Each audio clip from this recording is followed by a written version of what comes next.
जमीन आणि भाषा एकदा हातातून गेली की ती परत येत नाही असा इशारा राज ठाकरेंनी दिलाय। भाषा हे तुमचं अस्तित्व आहे, भाषेबद्दल मराठी माणसाला कडवट होण्याची गरज आहे असं आवाहन राज ठाकरेंनी 24 तासच्या टू द पॉइंट या मुलाखतीमधून केलेलं आहे।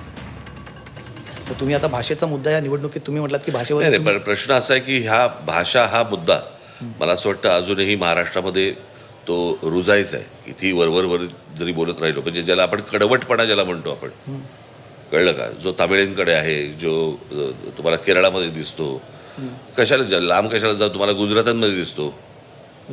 गुजराती माणसं एकमेकाशी गुजरातीमध्येच बोलत असतात, ते काही हिंदीमध्ये बोलत नसतात। हे खरं आहे, कळलं का। मला असं वाटतं की ह्या सगळ्या भाषेच्या याच्यावरती भाषा हे तुमचं अस्तित्व आहे, कळलं का। जमीन आणि भाषा एकदा तुमच्या हातातून गेली की ती परत येत नाही आणि तुम्हाला तुमचं अस्तित्व सापडत नाही। हा आजपर्यंतचा जगाचा इतिहास आहे। मला असं वाटतं ह्याचं भान महाराष्ट्रातल्या सर्वांनीच ठेवणं गरजेचं आहे।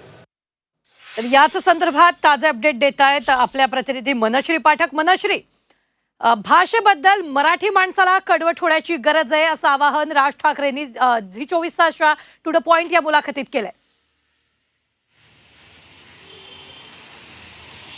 टू द पॉइंट ही मुलाखत आपण संपूर्ण ऐकली तर राज ठाकरेंनी अतिशय स्पष्टपणे गेल्या काही दिवसात न उच्चारलेले, न समोर आणलेले मुद्दे प्रामुख्याने समोर आणलेत। अर्थातच प्रचाराचे शेवटचे काही दिवस उरलेले आहेत। प्रचाराचे केवळ आता आजची संध्याकाळ सोडली तर 3 दिवस उरलेत। त्याच्यामध्ये उद्या संयुक्त सभा आहे। त्याच्यामुळे राज ठाकरेंकडून पुन्हा एकदा आपल्याला छटपूजासारखा मुद्दा समोर आणलेला बघायला मिळतोय। इतकंच नाही तर ज्या कबूतरखान्यांच्या वादावरती राज ठाकरे आणि मनसे यांनी कायमच बोलणं टाळलेलं होतं, हा आपल्यासाठी ट्रॅप आहे असं मनसेचे नेते म्हणालेले होते की कबूतरखान्याचा दादरमध्ये मुद्दा तापवणं, त्यासाठी वेगवेगळी आंदोलन होणं हा खरं तर मनसेसाठी ट्रॅप आहे असं मनसेच्या नेत्यांचं म्हणणं होतं। त्याच्यामुळे मनसेने, राज ठाकरेने यावरती व्यक्त न होणं पसंत केलेलं होतं। मात्र आज टू द पॉइंट मुलाखतीमध्ये ती कबूतरं घ्या आणि गुजरातला जाऊन उडवा अशा आशयाचं विधान हे राज ठाकरे करतात। जेव्हा अशा पद्धतीचं विधान येतं आणि तेही निवडणुकीच्या तोंडावर येतं तेव्हा निश्चितपणे थंड पडलेला, मागे पडलेला मुद्दा पुन्हा एकदा पुनर्जीवित केला जातो असं म्हणायला हरकत नाहीये। त्याच्यामुळे उद्या जी सभा होणार आहे, राज ठाकरे आणि उद्धव ठाकरे यांची संयुक्त सभा होणार आहे, त्यामध्ये अधिक खुलासे कदाचित राज ठाकरे या संदर्भाने करू शकतील।